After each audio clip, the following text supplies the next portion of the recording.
China has launched a domestically made military drone with an estimated range of more than 10,000 kilometers. Chinese online media reported that the Wenglong 3 can be used for reconnaissance and combat and is capable of carrying more than 2 tons of missiles.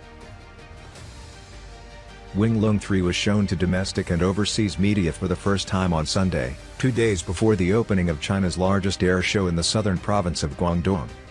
They say the significant upgrade from the previous model now puts it on par with the world's leading U.S. drones. Analysts say China aims to demonstrate expanding the scope of its military operations to the United States amid ongoing tensions in the Taiwan Strait and the South China Sea. They say Beijing also wants to use this opportunity to expand its military drone exports. The country already sells military drones to more than 10 countries, including some in the Middle East and Asia. A Chinese journalist told NHK that extraordinary weapons make China's internal security strong.